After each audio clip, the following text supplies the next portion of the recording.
மிக அழகாக திருமுறை பாடல்களை பாடிக்கொண்டிருந்தார். எனக்கு என்ன ஒரு யோசனையா இருந்ததுன்னா, இந்த திருமுறை விழா இது மாதிரி நடக்கும், ஏன்னா அது மெய்யன்பர்கள் உங்களால் செய்யப்படுகிறது.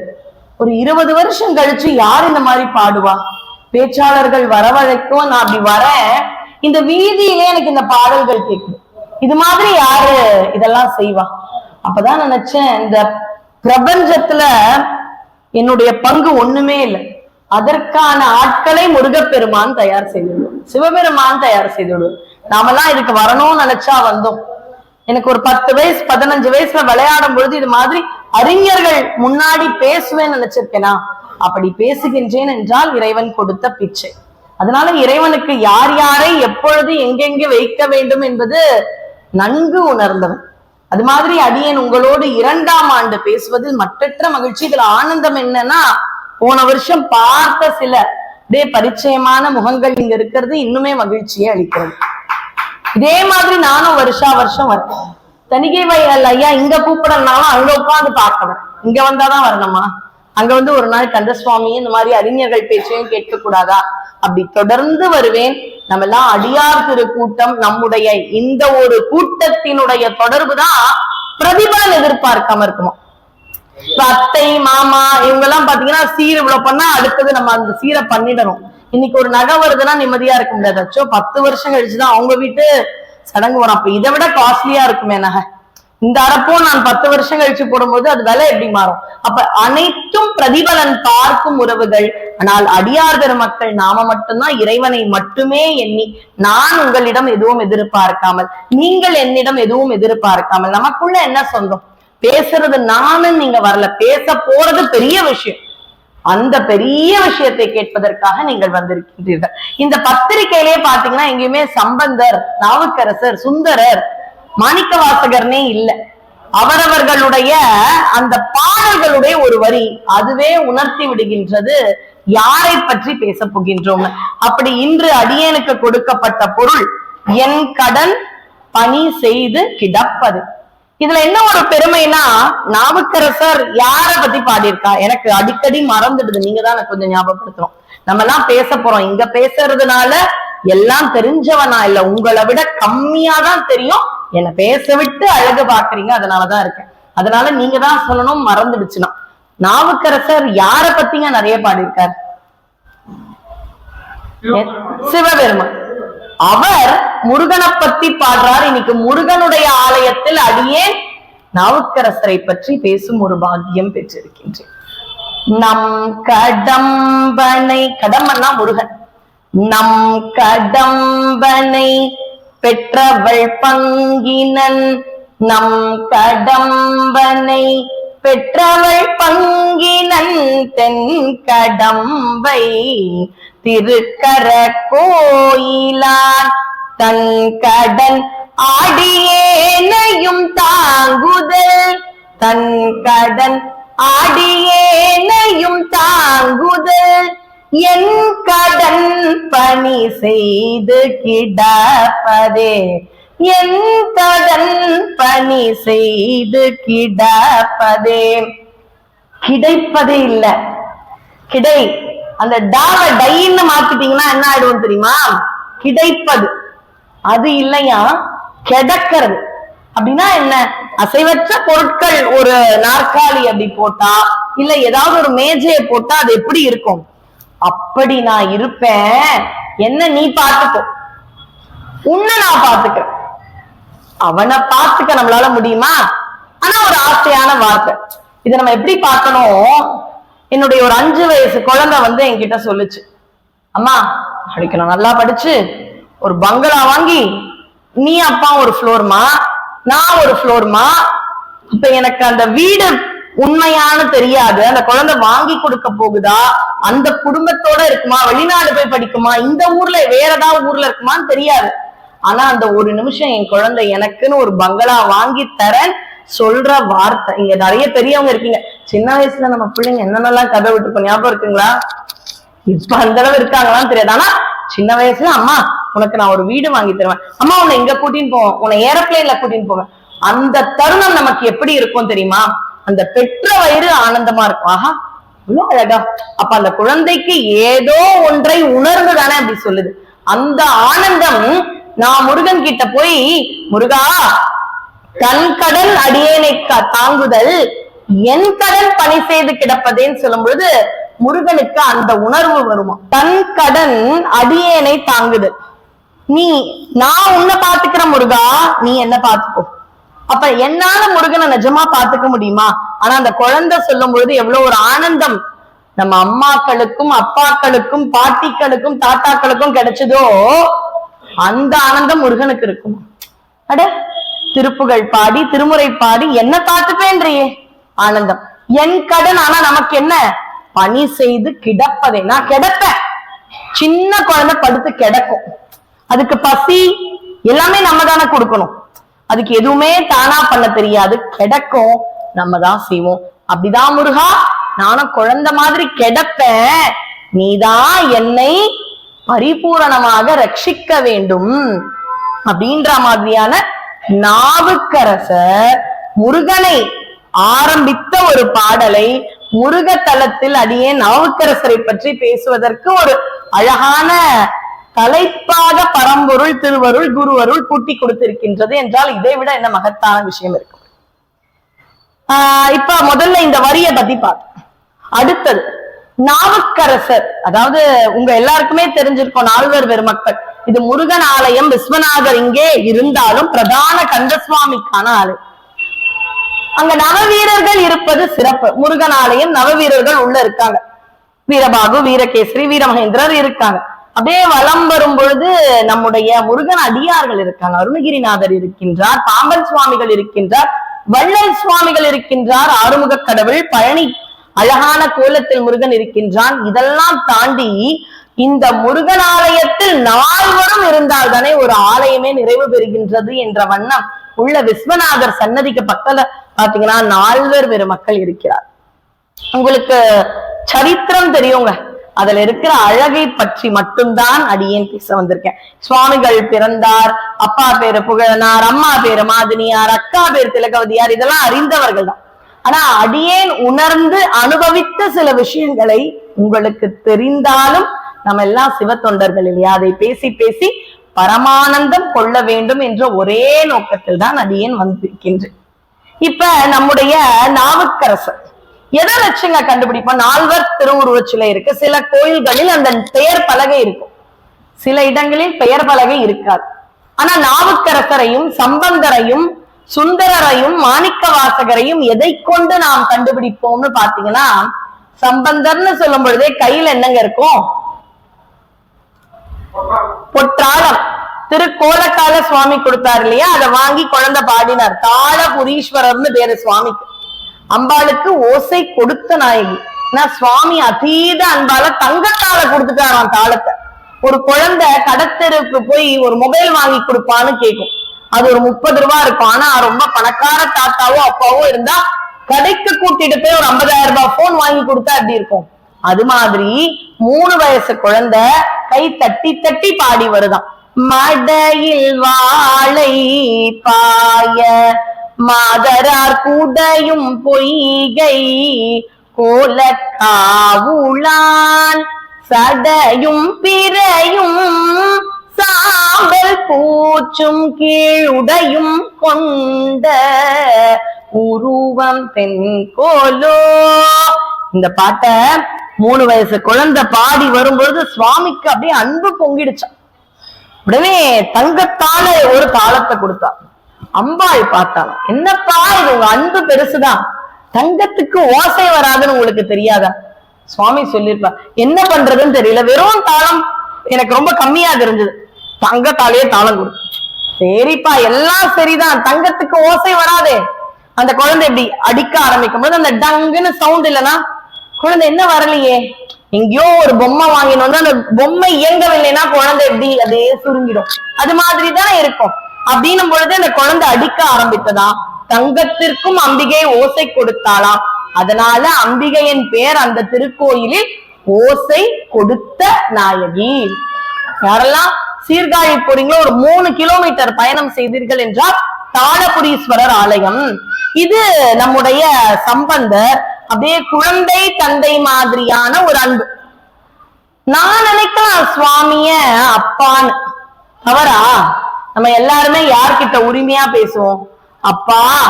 நீங்க யோசிச்சு பாருங்க, முருகனை கூட உரிமையில் வாடா முருகான்னு கொஞ்சிடும். அந்த அன்பு பெருக்கி நம்ம என்ன சொல்லுவோம்? முருகா, நான் கூப்பிடுறது உனக்கு கேட்கலையாடா அப்படின்னு கொஞ்சுவோம். ஆனா சுவாமிய டான்ற பேச்சே வராது. ஏன்? நம்ம மனசுல ஆழ் மனதிலிருந்து சுவாமி நமக்கு அப்பா.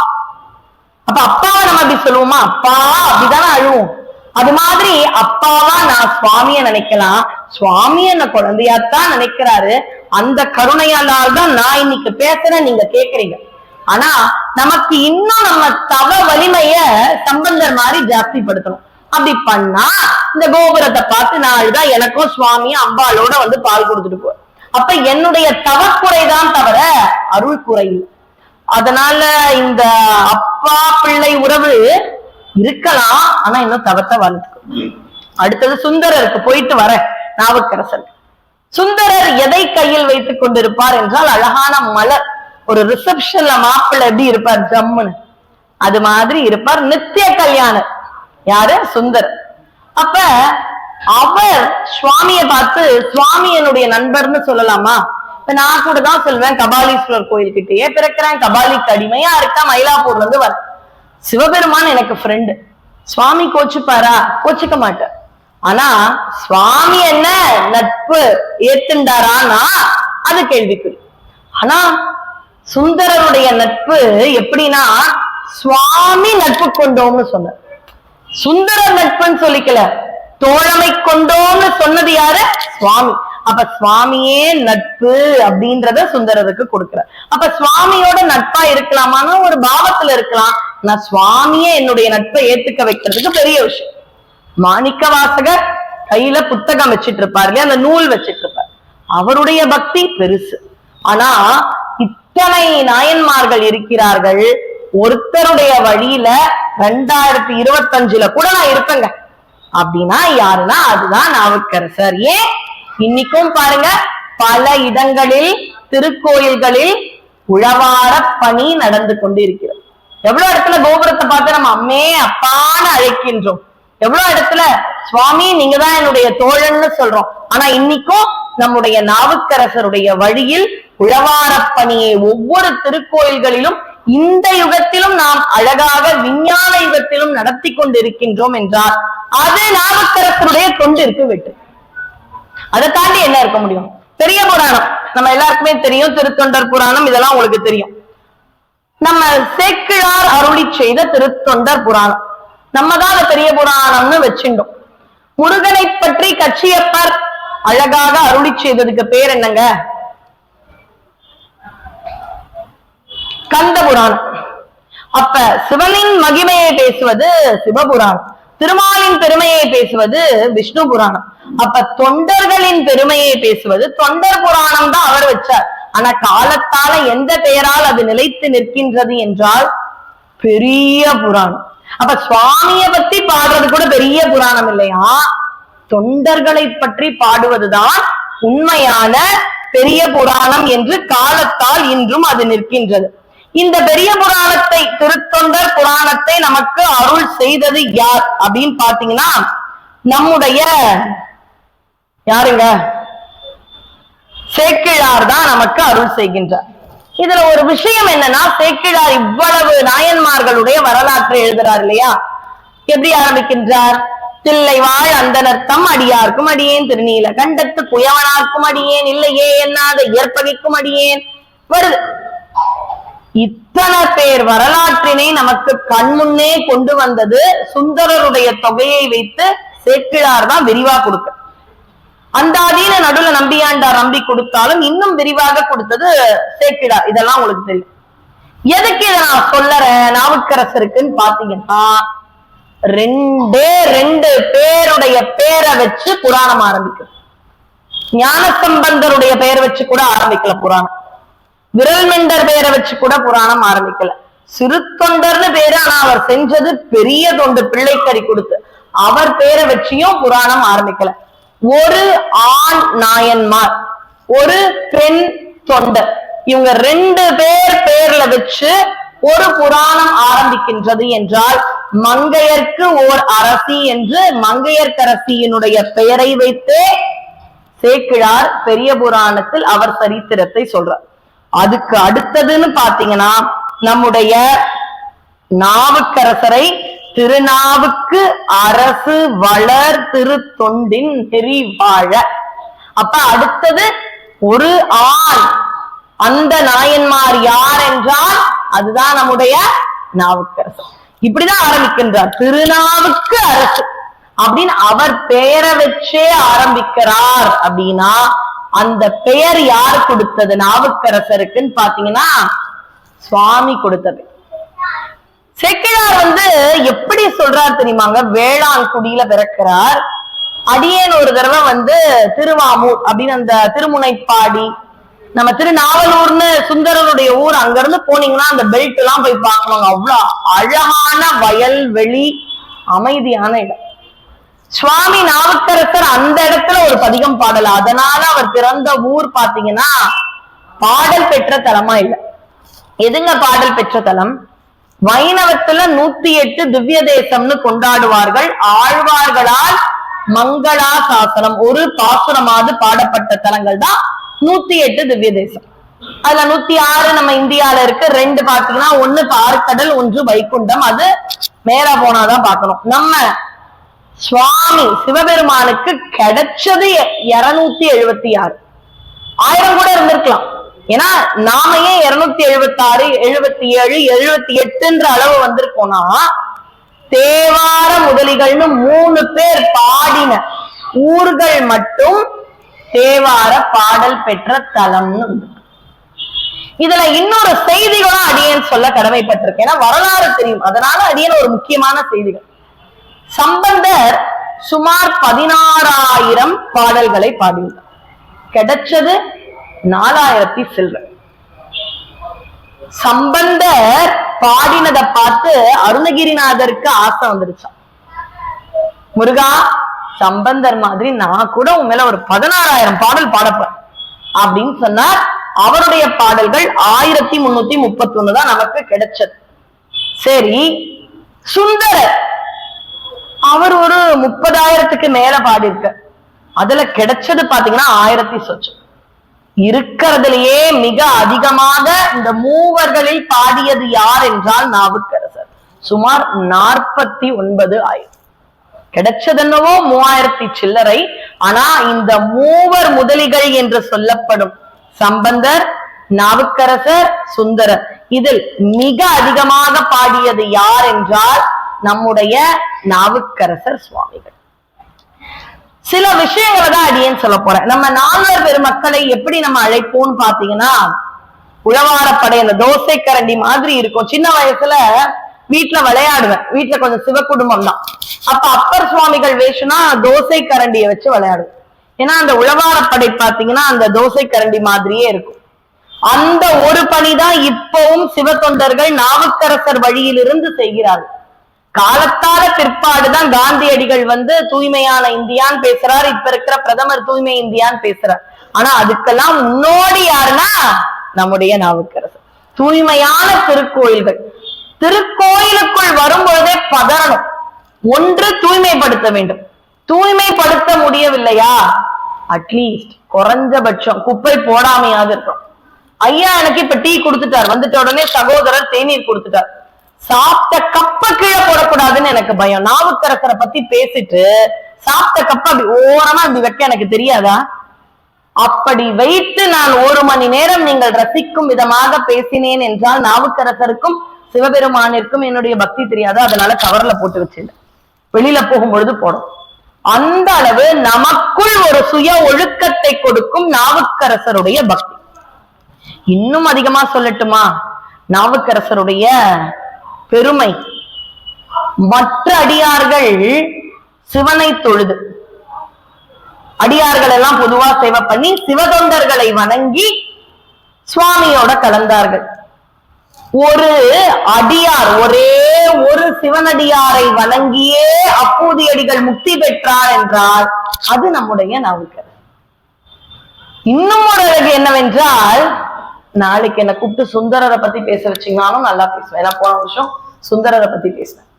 யாரு பெருமைய சொல்ல முடியும்? நால்வரும் பெருமை இல்லையா? அவர்களை வரிசைப்படுத்தும் ஒரு என்ன சொல்றது, ஒரு அருகதை எனக்கு உண்டானா கிடையாது. என்னுடைய அம்மா ரொம்ப அழகானவள், திறமையானவள்னு சொல்றது தப்பில்லை. அவங்க அம்மாவோட எங்க அம்மா அழகுன்னு சொன்னாதான் தப்பு.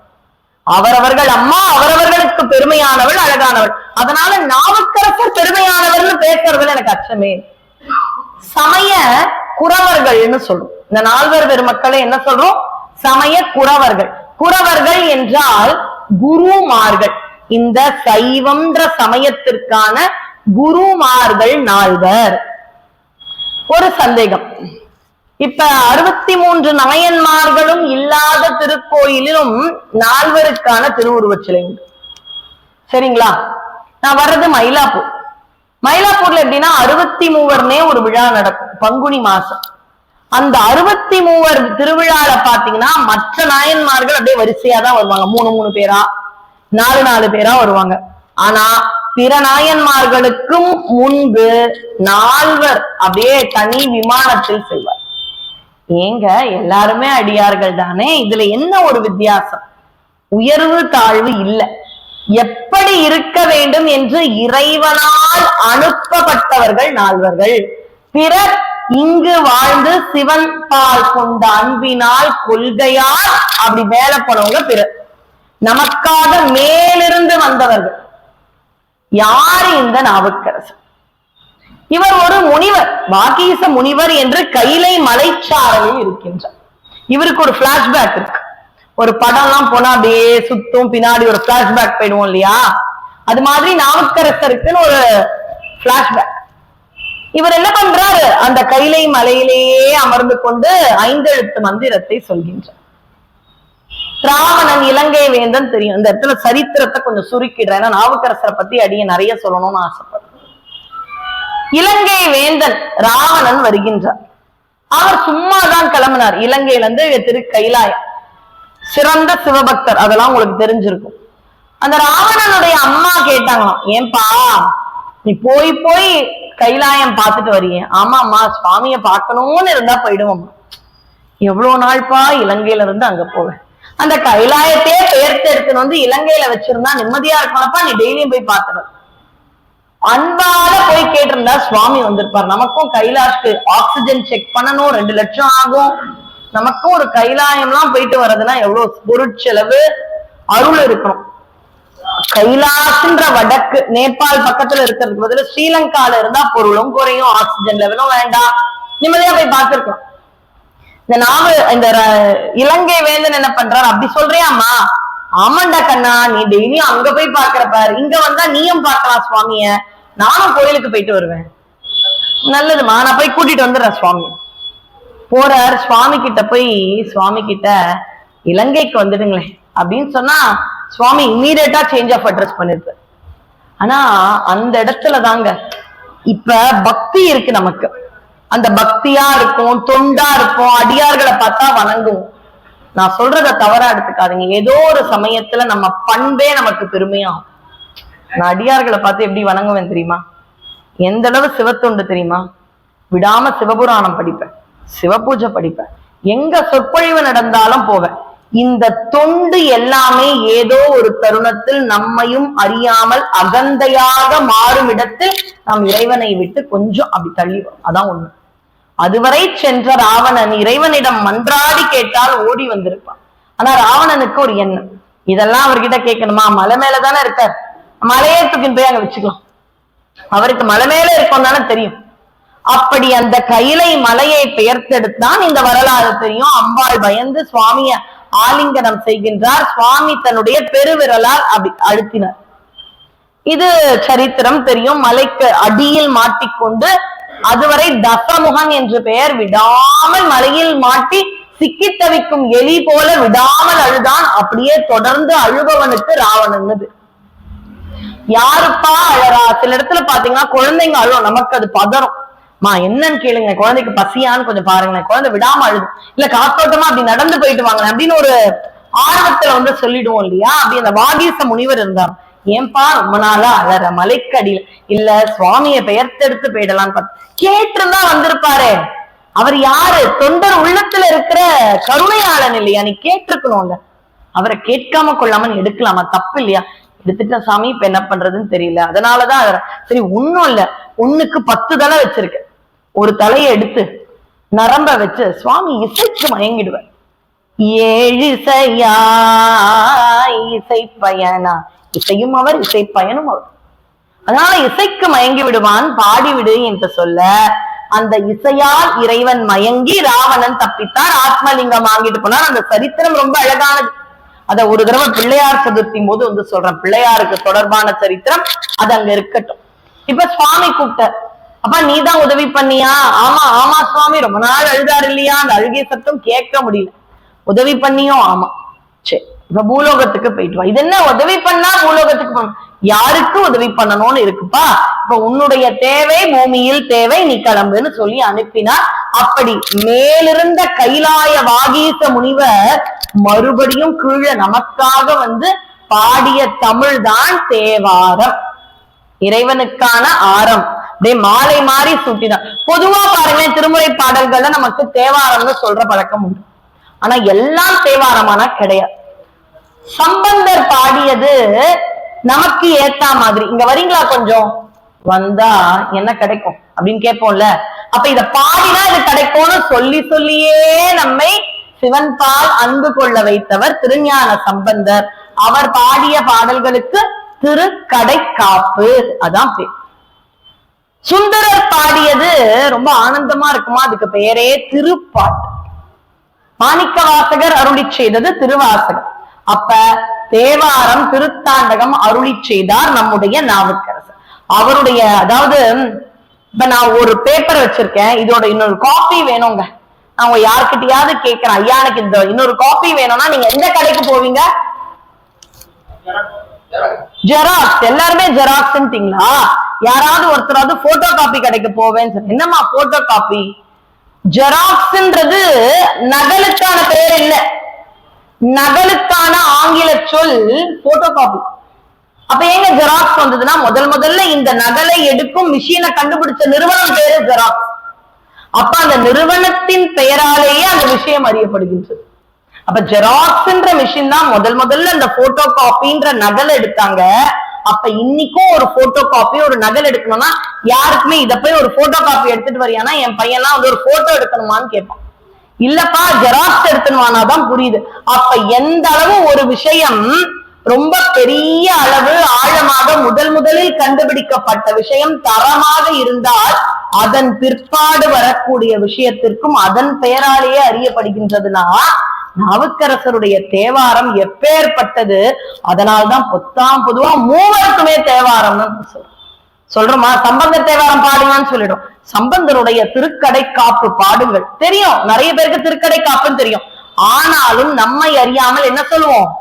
தேவாரம் அப்படின்றதா பொதுவா. தேவார கச்சேரி, சர்க்குரு ஐயா வரப்போறாரு இல்லையா, ஐயாவோட தேவார கச்சேரி. ஏன் திருமுறை கச்சேரின்னு சில பேர் சொல்வீங்க. என்ன பாடுவா? தேவாரம். அது நம்ம ஏதாவது பிரிச்சிருக்கோமா? திருக்கடை காப்பு, திருப்பாட்டு, திருமந்திரம், பெரிய புராணம், பஞ்சபுராணம் பாடுவார் இல்லையா. நிறைவா என்ன பண்ணுவார்? திருப்புகழ் பாடுவார், அம்பாளுடைய அந்தாதி பாடுவார், முடிப்பார். ஆனா பொதுவா என்னங்க சொல்றோம்? ஐயா தேவாரம் பாடுறாங்க. அந்த இறைவனுக்கான அற்புத தமிழ் மாலை கொடுத்தது நம்முடைய நாவுக்கரசர். அப்ப இதை காட்டிலும் நாவுக்கரசர் பெருமையை சொல்லவும் முடியும். உங்க எல்லாருக்குமே தெரியும், இந்த பெரிய புராணம் நமக்கு ரொம்ப இன் டீட்டெயில் விரிவா தெரியறது செக்கிழாராம். அவர் சொல்றாராம், இன்னைக்கும் அடியேன் அந்த இடத்துக்கு போனாங்க, நடந்த அதிசயத்தை சொல்றான். அதிசயம்ன்ற வார்த்தை மனுஷனுக்கு இல்லையா, தெய்வத்துக்கு அருளி செயல்னு சொல்லட்டுமா. இது சத்தியமா நடந்த விஷயம் அடியேன் வாழ்க்கை. அவருடைய பிறந்த இடம் திருமுனைப்பாடி, அந்த நாவலூர் பக்கத்துல போயாச்சு. அப்படியே பெரிய புராணத்தை யோசிச்சுட்டே போற.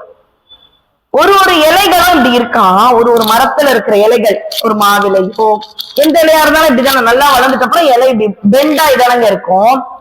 மழை பெய்தான், அந்த இலையில படுதான். இலையில பட்டு அந்த மழை துளி விழறத பார்க்கும் பொழுது பெரிய யாக குண்டத்துல நிறைய வேதியர்கள் கூடி நெய் விட்டு தவம் இருப்பது போல அந்த ஊரே தவம் இருந்துதான் நாவுக்கரசர்ன்ற ஒரு பெரிய ஆள் நம்ம ஊர்ல பிறக்கணும். அடியனுக்கு அங்க போற வாய்ப்பு கிடைச்சு. அவர் பிறந்த இடம் போறேன். அங்க போயிட்ட உடனே அழுகையா வருது. ஏதாவது வேண்டி அழுக வரும். ஒரு வயசுல பாத்தீங்கன்னா 10ஆம் கிளாஸ் மார்க்குக்கெல்லாம் நம்ம எல்லாருமே அழுதுருப்போம். SSLCன்னு வேணா உங்களுக்கு சொன்னா தெரிஞ்சிருக்கும். SSLCக்காக அழுதிருப்பீங்க. வேலைக்காக சுவாமி கிட்ட மன்றாடி இருப்போம். கல்யாணத்துக்கு கேட்டிருப்போம். குழந்தை பாக்கியம் கொஞ்சம் தள்ளி போனா சுவாமி கிட்ட கேட்டிருப்போம். எதுக்கோ நம்ம யார்கிட்ட வருவோம்? இந்த பிள்ளையாருக்கும் முருகனுக்கும் நம்ம கதை தெரியாதா என்ன? அவங்க கதையை கேட்கலாம் கூட்டம் வர மாட்டேங்குது. அதான் வருத்தமா இருக்கு. நான் இன்று ஒன்று சொல்கின்றேன். மயிலாப்பூர்ல இருந்து வந்தேன் இல்லைங்க, ஒரு ஆட்டோல தான் வந்தேன். பொதுவா 2 சக்கர வாகனத்துல வருவேன். இன்று கொஞ்சம் அலுவல் இருந்ததுனால வங்கியில் பணிபுரிகின்றேன். அந்த வேலையெல்லாம் இருந்ததுனால வழியிலே மடிக்கணினில கொஞ்சம் வேலை பண்ணிட்டே வரேன். ஒரு ஆட்டோல வந்தேன். என்ன அதிசயம் தெரியுமா? இது எனக்கு ரொம்ப ஒரு மாதிரி கந்த பெருமானே அழைத்தது போல இருந்தது. வா வா, என்னுடைய அடியார்கள் காத்து கொண்டிருக்கின்றார்கள். வரும்பொழுது இந்த புரசைவாக்கம் கிட்ட வந்துட்டேன். அந்த ஓட்டுநர், அந்த சகோதரர் இப்படி திரும்பினார். ஆனா இப்படி திரும்பினா போக முடியுமா? எனக்கு 29C பஸ் ரூட்லயே தான் நான் 2 வீலர்ல வருவேன். இல்லம்மா இப்படி திரும்பி இப்படி போனா வந்துடுமா? அப்படியா? குயப்பேட்டை. நீதாமா குயப்பேட்டைன்ற கொசப்பேட்டைன்னு வாங்க. ஓ குயப்பேட்டை, அதுதான் எனக்கு அப்படிதான் சொல்ல வருது. அங்க கந்தசாமி தெருல முருகர் கோயில் தான். அம்மா அந்த கோயிலே என்னைய வேறுபடுத்தாதம்மா. எங்க அம்மா அப்பாக்கு அந்த கோயில தான் கல்யாணம் ஆச்சு. எனக்கு நல்லா தெரியுமா அந்த கோயில். வா, அது எங்க கோயில், வந்து விடுறேன். எனக்கும் அவருக்கு எப்படி எவ்வளவோ பேர் இருக்கும்பொழுது ஏன் அவர் வரணும், அவருடைய அம்மா அப்பாவுக்கு இங்க நடக்கணும்னு தெரியாது. அடுத்தது சொல்றாரு, இங்க வரும்பொழுது சூளை போல அப்படி திரும்பினா இங்க வரும்பொழுது, அம்மா இந்த சூளை அங்காள பரமேஸ்வரி ரொம்ப சக்தி வாய்ந்தவம்மா, நாளைக்கு அவளுக்கு கும்பாபிஷேகம். அப்படியானா அடியேன் தானே அதுக்கு காலையில வர்ணனை பண்றேன். காலையில இங்க வந்துருவேன் நான் 7 மணிக்கு. காலையில 9:10 அடியேன் தான் கும்பாபிஷேக நேர்முக வரணும். அப்படியாமா நான் வந்துடுறேன். இது ரொம்ப சக்தி வாய்ந்த ஏனே தெரியல. நடக்க போற ஒரு விஷயமோ ஓட்டுநரும் ஏதோ சொல்லிண்டே வர. அப்ப சின்ன விஷயம் கூட நம்ம இறைவன் பால் இருந்து கொண்டே இருந்தோம் என்றால், ஏன் எவ்வளவோ பேரை நம்ம புக் பண்ணும் பொழுது அந்த ஆட்டோ ஓட்டுநர் அந்த சகோதரர் எனக்கு வந்தாருன்னே தெரியும். அப்படி ஆனந்தமா நல்லா தெரியுமா கோயில், நீ அட்ரஸ் தான் பாக்காத, நான் கூட்டிட்டு போயிடுறேன், இங்கதாமா வளர்ந்தேன், இப்பதான் திருவிக்க நகர் போயிட்டேன் அப்படின்னு இந்த கோயிலின் பெருமையை அவர் சொல்லிட்டு வர. அப்ப சொல்றது யாருன்றது அவசியம் இல்லைங்க. நான் சொற்பொழிவாளர்னு சொல்லல. ஆனா சொல்றது யாரா இருந்தா என்ன, சொல்ற விஷயம் பெருசு. கந்த பெருமானை பற்றி யாருக்கு பேசக்கூடாது, யார் பேசக்கூடாது, கேட்பது ஆனந்தம் இல்லையா? திருப்புகழை பாட பாட வாய் மணக்கும். இப்ப நாங்க அந்த கோயிலுக்கு போறோம். அங்க ஒரு சின்ன ஆலயம் இருக்கு. அந்த இடத்தில் சுவாமிகளுக்கு ரொம்ப நிறைய சோதனைகள் வந்ததாலேயோ என்னவோ தெரியல, அவர் பிறந்த இடத்துல இருக்கிற சுவாமி பேல நாவுக்கரசர் பாடல் பாடி இருந்தார்னா அதுவும் ஒரு பாடல் பெற்றது. இந்த வருத்தம் எனக்கு பேயாழ்வார் மீது உண்டு. ஏன் பாத்தீங்கன்னா, எப்படி அடியேனுடைய மயிலையில் வாயிலார் நாயனார் அவதரித்தாரோ, மயிலைன்னு வரும்பொழுது அப்படியே இருள் அகற்றும் சோதி தொன் மயிலை வாயிலான் அடியார்க்கும் அடியேன்னு திருத்தொண்டர் தொகை வருது. இன்னொரு பக்கம் பாத்தீங்கன்னா வள்ளுவர் அவதரித்த தலம் வள்ளுவர் கோயில் உண்டு. இன்னொரு பக்கம் பாத்தீங்கன்னா 12 ஆழ்வார்களுள் ஒருவரா பேயாழ்வார் அவதாரம் செய்தார். பேயாழ்வார் அவதரித்தார். திரு அல்லிக்கேணியில் இருக்கும் சாரதியை பாடி இருக்கின்றார். அவர் பிறந்த மயூரவல்லியோடு இருக்கும் கேசவரை பாடவில்லை. பாடி இருந்தால் எங்கள் அடுத்த தெருவில் இருக்கும் ஒரு வைணவ தலமும் திவ்ய தேசமாக மாறி இருக்குன்னு ஒரு வருத்தம் உண்டு. ரொம்ப அழகான கோயில், சின்ன கோயில். அப்படியே என் குழந்தைங்கள்லாம் அங்க ஆட்டு குட்டிகள்லாம் இருக்கு. என்னுடைய பெரிய மகன் அப்படி விளையாடுறான். எங்களுக்கு ஏதோ என்னுடைய தாத்தா வீட்டுக்கு வந்த மாதிரி ஒரு உணர்வு. அவ்வளவு ஆனந்தமா இருக்கு. இங்கதானே சுவாமிகள் பிறந்திருப்பேன், இங்கதானே எங்கேயா விளையாடி இருப்பேன். ஒரு ஆனந்தம், அது பேர் சொல்ல தெரியல. நீங்க போனீங்கன்னா நீங்க உணர்வீர்கள். அது எல்லாருக்கும் புரியுமானா நான் இதை ஒரு சாதாரண சபையில் சொன்னால் புரியாது. இதுன்னு என்னம்மா எதோ பேசுது. நாவுக்கரசரை அப்படியே உணர்ந்து அவருடைய பாடல்களில் யாரெல்லாம் சிவபெருமானை அனுபவித்தோமோ அவர் போன இடத்துல ஏதோ நம்ம தாத்தா வீட்டுக்கு நம்ம கோடை விடுமுறைக்கு போன மாதிரி இருக்கும். அங்க ஒரு சின்ன பெண் வருகிறாள். கேட்க, அம்மா இங்க அவர் அவதாரம் செய்த இடம், அவர் பிறந்த இடம் இருக்காமே. ஆமாங்கக்கா, அங்க பூட்டி தான் இருக்கும், யாராவது கேட்டாதான் இங்க இருக்கிற பண்ணையார் வீட்டுல சாவி தருவோம். சாவி வேணுமா, அவர் பிறந்த இடத்த பார்க்கும். அந்த சின்ன பெண் அந்த வீட்டுல போய் சாவி வாங்கிட்டு வரா. அந்த குழந்தைங்களுக்கு திறந்து அழகா அங்க அப்பருடைய திருவுருவ சிலை இருக்கு. இது நடந்து ஒரு 6 வருஷம் ஆயிருக்கும். ஏன் சொல்றேன், அங்க அழகான அப்பருடைய திருவுருவ சிலை, இங்கதான் அவர் பிறந்தா இருக்கா அப்படிங்களா, சந்தோஷம். அந்த இடத்த பார்க்கும் பொழுதே ஒரு உணர்வு. அப்படி வலம் வருகின்றோம். பேரை நல்லா ஞாபகம் வச்சுக்கோங்க. கலர் உகார். மரம் பேர் என்ன? கலர் உகார். இந்த மரம் இருக்கு. அவங்க சொல்றாங்க இந்த கலர் உகாய்ன்ற மரம் சுவாமிகள் பிறந்தப்பவே இருந்துதான். ஓ அப்படியா? அப்ப சுவாமிகள் பிறந்தப்ப இருந்த மரம் இப்பவும் இருக்கே? இல்ல இல்ல, அதை இன்னும் அவங்க பாதுகாத்துட்டு வராங்க. அக்கா இந்த இலைய நான் பிரிச்சு தரட்டுமா? அந்த சிறுமி அதுல இருந்து 2 இலைய பிரிச்சு கொடுத்தாங்க. அதுல என்ன அற்புதம்னா, இந்த கலர் உகாய் இலைய சாப்பிட்டு பாருங்க. சரி, இந்த கலர் உகாயில அறுசுவையும் இருக்கும். உப்பு கறிக்கும், இனிக்கும், துவர்க்கும், கார்ப்புன்ற காரம், புளிப்பு, எல்லா சுவையும் இருக்கும்னு சொல்லி ஒரு சில இலைகளை கொடுத்தா அடியேன் சாப்பிட்டேன். ஏதோ ஒரு இடத்துல இனிப்பா தட்டுச்சு, இன்னொரு இடத்துல ஒரு கார்ப்பு சுவை தெரிஞ்சது, ஏதோ ஒரு இடத்துல புளிப்பு, அதெல்லாம் நான் அனுபவிக்கிறேன். அதை கொடுத்துட்டு அந்த பொண்ணு சொன்னா, குழந்தை பேரு யாருக்கெல்லாம் வேணுமோ இந்த தலம் கலர் உகாய் அப்படின்ற இந்த இலையை சாப்பிட்டால் குழந்தை பேரு கிடைக்கும்.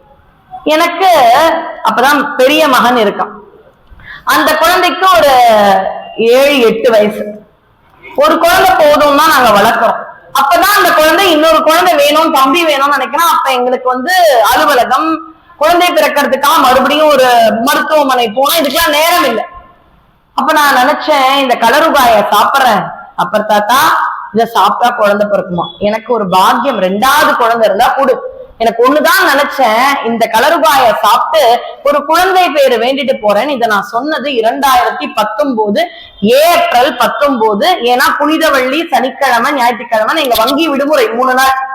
அப்பதான் இந்த ஒரு யாத்திரை நாவலூர் போறோம், அரண்கண்டநல்லூர், வீரட்டானம் இதெல்லாம் போறோம்.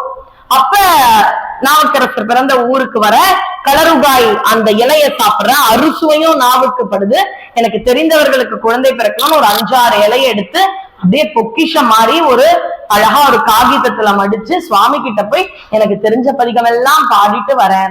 சர்வ சத்தியமாக நாவுக்கரசர் பொதுவாக, சிவபெருமான் பொதுவாக அடியேன் சொல்கின்றேன், 2020 பிப்ரவரி 17 எனக்கு 2வது ஆண்மகவு பிறந்தது. அந்த விஷயத்தை என்னால இன்னைக்கும் மறக்க முடியும்.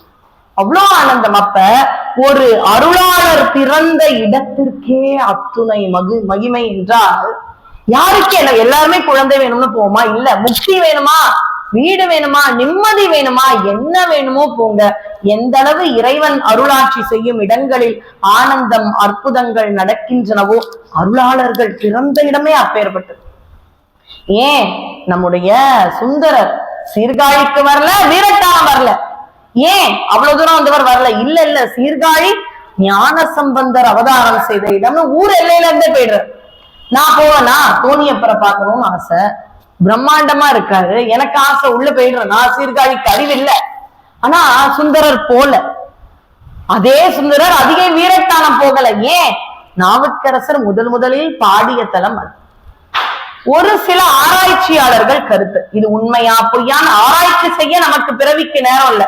ஏன்னா இருக்கிற கிடைச்ச திருமுறை பதிகங்களை படிக்கவே யாருக்கு நமக்குலாம் ஆயுள்ள நேரம் இருக்கும்னு தெரியாது. அதனால ஆராய்ச்சியாளர்கள் சொன்னது கொஞ்சம் சுவையா இருந்தது. ஏன்னா அப்பர் பத்தி உங்களுக்கு தெரியும், தெரியாதத சொல்றேன் அப்படின்னு சொன்னதால். கிபி இப்ப நம்ம எதுல இருக்கோங்க? 2025 அப்பர் சுவாமிகள் பிறந்தது அப்படின்னு ஒரு ஆராய்ச்சி பண்ணிருக்காங்க. மெய்யாகத்தான் இருக்க வேண்டும், பொய்யாக இருக்க வாய்ப்பு கம்மி. ஆனா தவறானவர்கள் செய்யவில்லை. அப்படி அவர்கள் செய்தது எங்கே, எப்பொழுது என்று பார்த்தீர்கள் என்றால் கிபி 575வது வருஷம் திருநாவுக்கரசர் அவதாரம் செய்த இடம் என்று அவர்கள் ஆராய்ச்சியில் குறிப்பிடுகின்றார்கள். அது எப்பொழுது என்று பார்த்தீர்கள் என்றால் ஒரு பங்குனி மாதம். பங்குனி மாதத்தில் ரோகிணி நட்சத்திரத்தில் பிறந்தார். யாரும் பாத்துறாதீங்க, சித்திர சதயமாச்சே நம்ம இது பங்குனின்றாங்களேன்னு பார்க்காது.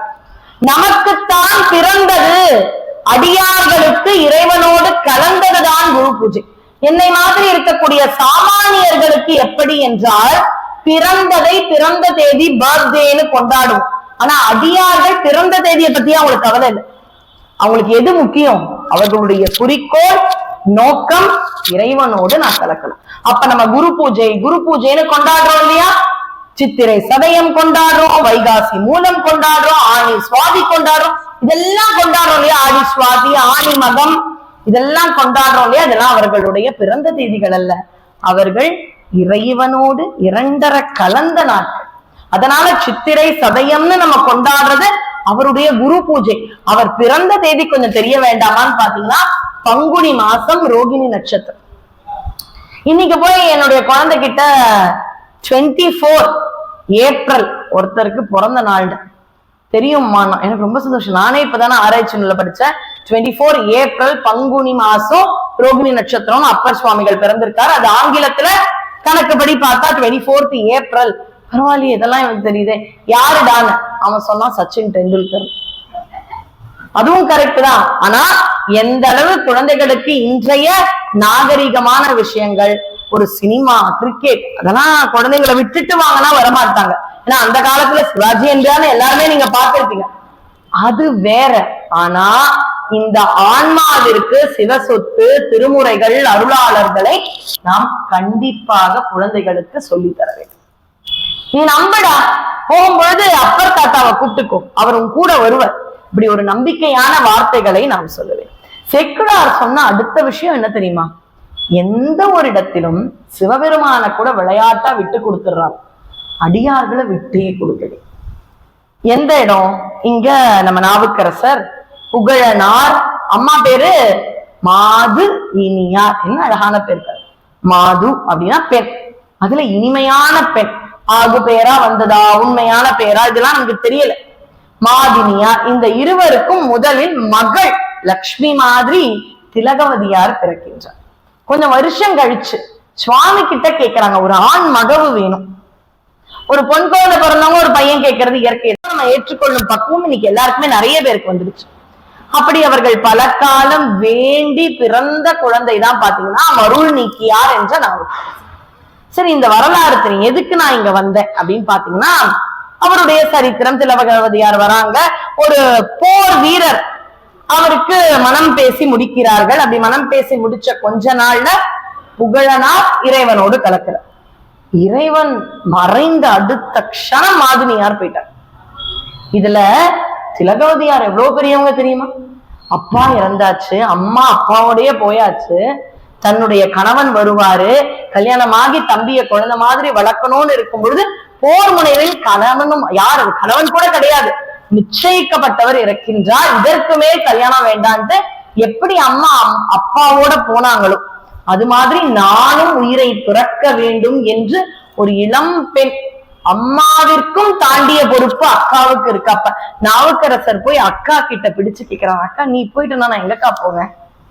எவ்வளவு அக்காக்கள் இங்க தம்பிகளுக்கு அம்மாக்களாக வாழ்ந்தீங்கன்னு எனக்கு தெரியாது. இன்னைக்கும் உங்க யார்கிட்டயாவது கேட்டா தெரியும். எவ்வளவு வயசுல எனக்கு ஒரு தம்பி பிறந்தான் தெரியுமா? நீங்க யூஸ் பண்ணிருப்பீங்களா, சின்ன அண்ணா வந்திருக்கு, சின்ன அக்கா வந்திருக்கு, சின்ன தம்பி இருக்கான், இவன் பெரிய தம்பி. இது எங்க யார் தலைமுறையிலுமே இல்லைங்க. அந்த தலைமுறை பார்த்தவங்களே நீங்க மட்டும்தான். அப்ப எவ்வளவோ அக்காக்கள் அம்மாக்களாக இருந்திருப்பீங்களா, அப்படி போய் அழற, அக்கா நீ போயிட்டுனா நான் எங்கக்கா போவேன்? அந்த தருணம் சொல்லும் பொழுதே சிலருக்கு திலகவதியார் உயிர் போக வேணும், அந்த குழந்தைய பார்த்துக்கணும்னு முடிவெடுக்கிறாங்களா. அப்படி திலகவதியாருடைய தியாகம் ஆரம்பிக்கின்றது. அவர்கள் இருந்தது எதற்காக? சிவபெருமான் நம்மை ரட்சிப்பாருங்க. இவ்வளவு சோதனை கொடுத்தும் சுவாமி மேல இருக்கிற பற்று போகவில்லை என்றால் திலகவதியாருடைய திருவடிகளில் நாம் விழ வேண்டும். அவர்களும் ஒரு நாயன்மார் மாதிரிதான். அந்த தருணத்தில் தான் சமணம் தழுவுகின்றார் நாவுக்கரசர். அவருக்கு கோபம், ஒரு வாலிப வயசுல இருக்கிற பையனுக்கு புதுசா யோசிப்பான். இங்க வீட்டுல இருக்கிற இளமையான பையன்கள் எல்லாம் பாத்தீங்கன்னா சுவாமி ஏன் கும்பிடணும், சுவாமி இருக்காரா? அவங்கள விடுங்க, நமக்கு தெரிஞ்ச நம்முடைய தலைமுறையிலேயே எவ்வளவு ஆண்கள் 20 வயசுல நினைச்சது வேற, 60 வயசுல நினைக்கிறது. நமக்குள்ளேயே இருப்போம்ல, ஒரு சமயம் கம்யூனிசம் பேசிருப்போம், இல்ல ஏதாவது ஒரு கொள்கையை தழுவி இருப்போம், அதுக்கப்புறம் சச்சா இதுதான் நிரந்தரம் அப்படின்ற மனமாற்றம் நமக்கே வருதே. அத்தனை சோதனையை அனுபவித்த அந்த வாலிப பருவத்தில் இருந்த நாவுக்கரசருக்கு இந்த இறைவனை வணங்கி தாய் தந்தையின்றி தமக்கை அந்த கணவனையும் இழந்து நமக்காக வாழ்கின்றார், ஊரே நம்மளை ஒதுக்கி வச்சு யாரும் இல்லாம இருக்கோம் அப்படின்ற வருத்தத்துல இருக்கும் பொழுது நாங்க இருக்கோம் யாராவது வரும் பொழுது அவர்கள் மனம் மாறும் தானே. அப்படிதான் சமண மதம் தழுவினர். இத யாரும் அவரை திட்டிடக்கூடாது. அதனால சேக்கிழார் சொல்லிட்டாரு, நம்ம பத்தியா சிவபெருமான மறந்து இவர் என்ன சமண மதம் போயிட்டார் அப்படின்னு கேட்டக்கூடாதாம். சுவாமிய கூட ஒரு இடத்துல விட்டு கொடுத்துருவாரு. அடியார்களை திருத்தொண்டர் புராணத்துல சேக்கிழார் விட்டே கொடுக்க மாட்டாருங்க.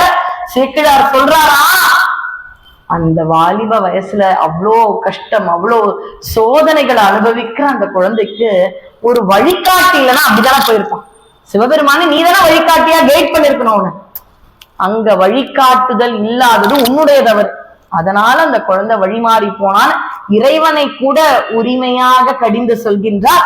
அடியார் பெருமக்களை ஒரு போதும் சேக்கிழார் தாழ்த்தினதே கிடையாது. அவருடைய முதல் பாடல் தெரியும், சூளை நோய் வருதுப்பா. அந்த சரித்திரம் உங்களுக்கு தெரியும். சமணத்தில் இருக்கின்றார், அங்க ரொம்ப பெரிய அளவில் அவர் ஒரு சான்றோனாக இருக்கின்றார். அந்த இடத்துலதான் அவருக்கு என்ன வருது, வயிற்றவலி, சூளை நோய் வருகின்றது. சுவாமி சூளை கொடுத்து ஆட்கொண்டார். நிறைய இடத்துல கேள்விப்பட்டிருப்பீங்க பட்டிமன்றத்துல. பாலை கொடுத்து சம்பந்தரை ஆட்கொண்டார், சூளை கொடுத்து நாவுக்கரசரை ஆட்கொண்டார், ஓலை கொடுத்து சுந்தரரை ஆட்கொண்டார், காலை கொடுத்து மாணிக்க வாசகரை ஆட்கொண்டார். அப்படி சூளை கொடுத்து ஆட்கொண்டார். திலகவதியாரிடம் தேடி வருகின்றார். சமணத்தில் மருத்துவம் இருந்தும் அவருக்கு எதுவுமே பலனளிக்கவில்லை. அதனால் தமக்கையிடம் வருகின்றார். அக்கா வலிக்குது வலிக்குதுன்னு குனிஞ்சு இருக்கும் பொழுது அவங்க அக்கா சொல்றாங்க, திருநீர் வச்சு எழுந்துரு. அவங்க சொன்ன எழுந்துரு என்ன வார்த்தை தெரியுமா, சைவத்தையே எழுந்துருன்னு. ஏன்னா நம்ம சமய குறவர்கள்ல யாருங்க முதல்ல இருக்கா, எனக்கு மறந்து போச்சு. யாருங்க முதல்ல இருப்பா, சம்பந்தர். அப்ப காலத்தால நாவுக்கரசரோட சம்பந்தர் சின்னவர். இன்னொரு விஷயம் தெரியுமா, சம்பந்தர் பாடுறாரு இல்லையா, 3 வயசுல ஞானப்பால் குடித்து தோடுடைய செவியன் விடையேறியோ தூவென்மதி சூடி காடுடைய சுடலை பொடி பூசியன் உள்ளம் கவர்கள்வன். இது பாடினதுக்கு முன்னாடியே கூட கூற்றாயினவாறு விதக்ககிலி. ஆனா இது 4வது திருமுறை. தோடுடைய செவியன் 1வது திருமுறை. ஏங்க வயசுல பெரியவர், வாழ்க்கையில அந்த காலத்திலும் உட்பட்டவர். இப்ப நாவுக்கரசரை வச்சுட்டு சம்பந்தரை வச்சிருக்கலாம்ல. இந்த கேள்வி யோசிச்சா நமக்கு வரும், ஏன் சம்பந்தரை முதல்ல வச்சாங்க, காலத்தால அப்புறம் பாடப்பட்ட அந்த தோடுடைய செவியனை வச்சாங்க, ஏன் 4வது திருமுறைக்கு இந்த கூற்றாயினவாறு போச்சு. இது மாதிரி விஷயங்களை தான் அடியேன் உங்களோட சிந்திக்க வந்திருக்கேன். முதல்ல என்ன பாடுறாரு, நம்முடைய இதை ஒரு தடவை பாடிடலாம். ஏன்னா எங்க வீட்டுல எல்லாம் வைத்த வலினா டாக்டர் வீடெல்லாம் கிடையாது. முதல்ல என்ன பண்ணுவாங்க, சத்தியமா சொல்றேன், எங்க வீட்டுல என்ன பண்ணுவாங்க, வைத்தீஸ்வரர் கோயிலுடைய அந்த திருமருந்து சாந்தூருண்டை வீட்டுல வச்சிருப்பாங்க. எவ்வளவு வாங்கின்னு வருவாங்கன்னு ஞாபகம் இல்லை எனக்கு சின்ன வயசுல. எப்ப வைத்த வலி அடிக்கடி எனக்கு வரும், அடிக்கடி கொடுப்பாங்க. இப்ப எவ்வளவு வாங்கி வச்சாங்கன்னு இப்பதான் நான் யோசிக்கிறேன். உங்ககிட்ட பேசணும், அடிக்கடி இருந்திருக்குமோ, நிறைய கவர் வாங்கிடுவாங்களோ வைத்தீஸ்வரர் கோயில் போனான்னு இப்பதான் தோணுது. எப்ப குழந்தைங்க வாயை திறந்து நாங்க வைத்த வலி அப்படின்னு சொன்னோமோ உடனே சாந்தூருடைய வாயில போடுவாங்க, திருநீரை அப்படியே வயிற்றுல பூசுவாங்க, நெத்தில வைப்பாங்க, வெந்தயம் கொடுத்து மோரை குடிக்க வைப்பாங்க. கூற்றாயினவாறு போயிடும். எங்களுக்கான மிகப்பெரிய மருந்து கூற்றாயினவாறு. யாருக்காவது உஷ்ணம், ஹீட், பாடி ஹீட் வந்ததுன்னா, சூளை என்பது ஒரு விதமான பாடி உஷ்ணம், ஹீட்டால் வரக்கூடியது. அந்த சமயத்தில் கூற்றாயினவாறு பாடுங்க. இல்ல இது பாடி ஹீட்க்கும் கூற்றாயினவாருக்கும் என்னமா சம்பந்தம், நம்பிக்கையில சொல்றீங்களா? ஆமாங்க, எனக்கு நம்பிக்கை. 2வது, அருளாளர்கள் பாடிய வார்த்தைகள் எப்படி இருக்குமா, இப்ப திடீர்னு ஒரு மோரை குடிக்கிறீங்கன்னு வைங்களேன், இளநீரை குடிக்கிறீங்கன்னு வைங்க, உடம்புல இருக்கிற சூட்டை தணிக்கும் இல்லையா, அது மாதிரி சூட்டை தணிக்கும் வார்த்தைகளால் தமிழில் விளையாடியதுதான் கூற்றாய். நீங்க ரொம்ப எப்ப உங்க பாடி உஷ்ணமா இருக்கும் நீங்க அதை பாடுங்க, உங்களையும் அறியாம அந்த உஷ்ணம் தணிவது உங்களுக்கு தெரியும். அப்படி மந்திர சொற்களை கொண்டு பூக்களை கொண்டு அப்படியே மலர் மாலை ஆரம் மாதிரி கட்டினதுதான் தேவாரம். கூற்றாயினவா தெரிஞ்சவங்க பாடலாம். கூற்றாயினவாறு விளக்ககிலி கொடுமை பல செய்தன நானறியே ஏற்றாய் அடிக்கே இரவும் பகலும் பிரியாது வணங்குவன் எப்பொழுதும் தோற்றாதென் வயிற்றின் அகம்படியே குடரோடு துடக்கி முடக்கீட ஆற்றேன் அடியேன் அதிகை கெடில விரட்டான துறை அம்மானே விரட்டான துறை அம்மானே. இத பாடுறாரு. முதல்ல வாயில வந்துடுச்சு. நாவுக்கரசர் பாணி பாடுன்ட்டார் இறைவன். சூளை நோய் நீங்கி அந்த வைத்த வலி எப்படின்றத அவர் மிக அழகாக ஒவ்வொரு பாடல்களிலும் சொல்கின்றார். அப்படி வயிற்று வலி நீங்க அவர் முதலில் பாடிய பதிகம் கூற்றாயினவர். இப்ப நான் உங்களுக்கு வேற ஒரு சின்ன ஒரு உதாரணம் சொல்றேன். என்ன உதாரணம்? இப்ப ரொம்ப பிடிச்ச கணவரோ மனைவியோ, இப்பெல்லாம் நமக்கு வயசு மாறிடுச்சு, ஒரு கல்யாணம் ஆன புதுசுன்னு வச்சுக்கோங்க, இல்ல ரொம்ப பிடிச்சவங்க, ஒரு மனைவியோட கணவரோட மனைவியோ, என்னமா இதெல்லாம் பேசுறீங்க சிவன் கோயில்ல அப்படின்னு கேட்டுட்டா. திருவாசகம் முழுக்க முழுக்க காதல் தான், அன்புதான். நம்ம திருவாசகத்துல இருக்கிற ஒரு வார்த்தைகளும் கல்யாணம் ஆன புதுசுல நம்ம கணவன் மனைவியோடு காதலர்களோடு பேசிய வார்த்தை தான். எனக்குள்ள நீ இருக்க, உனக்குள்ள நான் இருக்கேன், நான் இல்லாம நீ இல்ல, நீ இல்லாம. இப்ப 60 வயசுல போய் அந்த கணவன் மனைவி கிட்ட நான் இல்லாம நீ இல்லன்னு பேசி பாருங்க, கொஞ்சம் பேரம் பேசி சிரிப்பான். ஆனா அந்த வார்த்தையை இப்ப யார்கிட்ட பிரயோகிக்கிறோம்? சிவபெருமான் கிட்ட வந்து சொல்லும், ஏய் நான் தான்ப்பா நீ தான்ப்பா, நான் உள்ளுக்குள்ள உன்னுடைய நினைப்பே இருக்கு. அப்ப காதல் வார்த்தைகள், காதல் வசனங்கள் எல்லாமே பேரின்பத்திற்கான ஒத்திகை. அப்ப சிவனை பார்த்து வந்திருக்காரு, பிடிச்சவங்களை பார்த்து வந்திருக்கோம். அப்ப ரொம்ப பிடிச்சவங்க, அவங்களோட சின்னதா ஒரு ஊடல், சண்டை போட்டுட்டோம். அதுக்கப்புறம் கணவனோட சண்டை போட்டா போப்பான்னு விட்டுடுவோம், அது வேற விஷயம், விட்டுருங்க. நான் அதுக்கெல்லாம் முந்தைய பருவத்திலேயே வரேன். ரொம்ப வருத்தம், அவரோட நான் பேசல, ஆனா அவரை நினைக்காம இருப்பேனா? அவர் ஏன் நினைப்பேன், சாப்பிட்டாரா நினைப்பேன், அவரே வந்து பேசிட்டா என்ன, நான் பேசணும்னு காத்துட்டு இருக்காரா? இப்படி ஒருத்தரை மறந்தாலும் அவரையே தானே நினைப்பேன். ஆனா ஊர் உலகத்துக்கு எப்படி காமிச்சுப்பேன்? அவரை பிடிக்கல, கோமா இருக்கேன், மறந்துட்டேன். அது மாதிரி தான் இருந்தாரா திருநாவுக்கரசர் சைவத்தை விட்டு சமணத்தை. உனக்கு எப்படிமா தெரியும்? நீ பார்த்தா மாதிரி சொல்றீங்க அப்படின்னா எனக்கு தெரியாது. அவர் சொல்லிட்டாரு, சமணத்துலதான்ப்பா இருந்தேன், ஏதாவது கோயில் மணி கேட்கும், சமணத்துலதான் இருப்பேன்.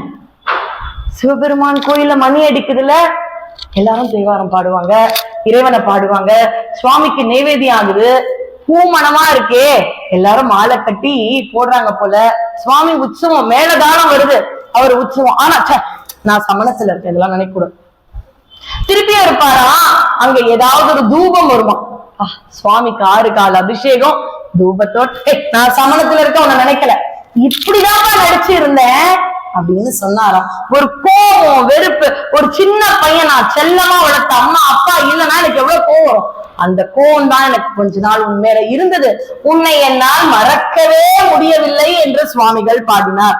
சலம் பூவோடு தூபம் மறந்தறியேன், தமிழோடு செய்பாடல் மறந்தறியேன், நலம் திங்கிலும் உன்னை மறந்தறியேன், உன்னாமம் என்னாவில் மறந்தறியேன். கோவம் பையன் மேல, அவன் வேற ஊர்ல இருக்கான், பையனோட சண்டை போட்டீங்க, ஆனா மறந்து யாரையாவது கூட்டும் போது அந்த பையன் பேர் வந்துடும் உங்களுக்கு. அவன் மேல கோபமா இருந்தாலும் அந்த பையன் வார்த்தையே வருது பாத்தீங்களா வாயில. அது மாதிரி சமணத்துலதான் இருப்பாரா. அப்படி படுக்கும்போது சிவான்னு வரும்.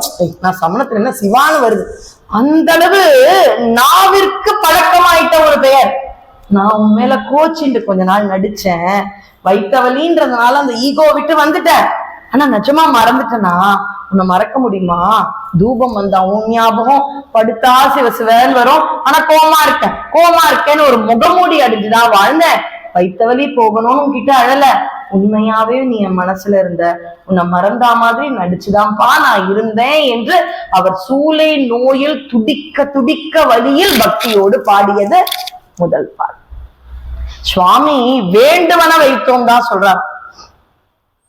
சிதம்பரத்துல அப்படியே கரையான் அரிக்கப்பட்டு, தமிழ் சுவை நல்லா இருக்கும் போல, எனக்கு தோசை தான் நல்லா இருக்குன்னு தோணுது, இட்லி நல்லா இருக்குன்னு தோணுது, ஆனா கரையானுக்கு தமிழ் புத்தகம் டேஸ்டா இருக்கும், ரொம்ப நல்லா இருக்கு அப்படின்னு கரையான் என்ன பண்ணிச்சா திருமுறைகளை, இவர் இருக்காரு, இவருடைய ஒரு திருக்கோயிலில் இருக்கும் பூட்டப்பட்ட அறையில் தமிழ் ரொம்ப டேஸ்டா இருக்கு. இன்னொன்னு கரையனை பத்திரை நீ அந்த புக் எடுத்து சாப்பிட்டேன், ரொம்ப டேஸ்டா இருக்கு, இது ரொம்ப முறுமுறுன்னு இருக்கு, கிறிஸ்பியா இருக்கு அப்படின்னு என்னென்னவோ சொல்லி சாப்பிட்டாச்சு. நமக்கு கிடைச்சது கம்மி. அப்ப ராஜராஜனால் கண்டறியப்பட்டது இதெல்லாம் நம்ம படிச்சிருக்கோம் இல்லையா? அப்ப ரொம்ப வருத்தப்பட்டார். அப்ப சுவாமி மனசுக்குள்ள இருந்து ஒரு வார்த்தையை ஒலிக்க செய்தார், வேண்டுவன வைத்தோம். இந்த எது வேணுமோ வச்சிருக்கோம். இப்ப மட்டும் நான் இவ்வளவு ஃபீல் பண்ணி பேசுறேன். 4000 சில்லற பாடல் ஞான சம்பந்தம், 4000 சில்லற பாடல் எனக்கு தெரியுமா? தெரியலையே. உனக்கு எது வேணுமோப்பா அதை வச்சிருக்க. யோசிச்சு பாருங்களேன். நாளும் கோளும் எதுவும் செய்யாமல் இருக்க கோளறுபதி. நமச்சிவாயன 5 எழுத்து மந்திரத்தை ஞாபகம் வைத்துக் கொள்ள நமச்சிவாயபதி. எது எது காலத்திற்கு இன்று நமக்கு தேவையோ அது அனைத்தையும் சுவாமி நமக்கு ஆரம்பிச்சிட்டார். அப்படி நாவுக்கரசரால் கொடுக்கப்பட்ட ஒரு அற்புதமான பதிகம். அப்படியே கல்லுல கட்டி ஆழிமிசை கல்மிதப்பில் அணைந்தவிடா அடிப்போ. அப்படி போகும்பொழுது என்ன பாடல்? சொற்றுணை வேதியன் சோதிவானவன். எல்லாருமே கதாநாயகி மாதிரி வாய் அசைக்கிறீங்களே. நான் பாடுறேன், நீங்க எல்லாம் ஹீரோயின் மாதிரி வாய் அசைக்கிறீங்க. நீங்க எல்லாரும் அவ்வளவு அழகா இருக்கீங்க, ஹீரோ ஹீரோயின் மாதிரி. கத்தி பாடுங்க, அடியார்கள் உங்களோட பாடதான் வந்திருக்கேன். சொற்றுணை வேதியன் சோதிவானவன் பொற்றுணை திருந்தடி பொருந்த கை தொழ கற்றுணை பூட்டியோர் கடலில் பாய்ச்சினும் நற்றுணையாவது நமச்சிவாயவே. இல்லக விளக்கது இருள் கெடுப்பது சொல்லக விளக்கது சோதி உள்ளது பல்லக விளக்கது பலரும் காண்பது நல்லக விளக்கது நமச்சிவாயவே. மாப்பினை தழுவிய மாதோர் பாகத்தன் பூப்பினை தீர்ந்த பொருந்த கை தோழ நாப்பினை தழுவிய நமச்சிவாய பத்தும் ஏத்தவல்லா தமக்கு இடுக்கண் இல்லையே. ஏத்தவல்லா தமக்கு இடுக்கண் இல்லையே. அடியேனுடைய சிரம் தாழ்ந்து உங்கள் திருப்பாதங்களை பணியும் ஒரு விண்ணப்பம். உங்க வீட்டுல யார் வீட்டுல எல்லாம் பிள்ளைகளோ பேர குழந்தைகளோ இருக்காங்களோ, நிறைய பாட்டு கூட வேணாங்க, இல்லக விளக்கது அந்த 4 வரி கத்துக்கணும். அது உங்களை காலத்துக்கு பார்த்துக்கும். உண்மையான துணை யாரு? சுவாமி தான். தோன்றா துணை. ஸ்கூல்ல போய் நம்மளால 8 பீரியட் உட்கார முடியுதா குழந்தைங்களோட? யாரோ ஒருத்தர் அவங்களோட குழந்தைங்கள துணையா இருக்க வேண்டியது இருக்கே. அப்ப இல்லக விளக்கது இருள் கெடுப்பது சொல்லக விளக்கது சோதி உள்ளது பல்லக விளக்கது பலரும் காண்பது நல்லக விளக்கது நமச்சிவாய். இந்த ஒரு 4 வரி உங்க குலத்தை காக்கும், உங்கள் குழந்தைகளை காக்கும். நாளைக்கு நம்ம காலத்துக்கு அப்புறம் நம்ம குழந்தை நம்மள நினைக்கும் பொழுது, எங்க தாத்தாவை நினைக்கும் போது எனக்கு என்ன தோணுதுன்னா, ஒரு சுருக்கு பையில விபூதி வைப்பார், அது தோணுது. மாசில் வினையும் கத்துக் கொடுத்தார், அது தோணுது. நம்ம என்னதான் தின்பண்டம் வாங்கி கொடுத்தாலும் ஒரு வயசுக்கு அப்புறம் தின்பண்டம் தாண்டி நீங்க கொடுத்த சில உண்மையான விஷயங்கள் தான் உங்க மனசுல இருக்கும். தாத்தா பாட்டி அப்ப பாடுவாங்க சாமி முன்னாடி, இப்ப நான் பாடப்ப அந்த இல்லக விளக்கு ஏதோ அது எங்க தாத்தாவுடைய குரலா எனக்கு தோணுது, அவங்களுடைய ஞாபகமா தோன்றுது, அவங்க நினைவா தோன்றுகிறது. அப்படின்னு நம்முடைய குலம் இதை பாடினால் இதை காட்டிலும் மிக சிறப்பான குலம், இறைவனால் காக்கப்படும் குலம் இதுவாக. அடுத்தது, அதனால வெறும் நயங்கள் தான் அடியேன்னு சொல்ல போனா சுவாமியினுடைய வரலாறு என்னால சொல்ல முடியுமா? பார்க்கடல்லையே மிதந்தவருடைய வரலாற்ற 1.25 மணி நேரத்துல வேர்க்கல்ல மாதிரி என்னால எப்படி சொல்ல முடியாது. இப்ப அடுத்த ஒரு கேள்வி நம்ம யோசிச்சோம். நாவுக்கரசர் சம்பந்தரை விட பெரியவர் தானே, முதல்ல அவர் தானே பாடினார், ஏன் அவருக்கு 2வதா வருது இடம்? முதல் 3 சம்பந்த். நான் முதல்ல வந்திருக்கலாமே, திங்கக்கிழமை மாக்கி ரமணன் ஐயால வந்தாரு சம்பந்தரை பத்தி பேச, ஏன் நான் வரல?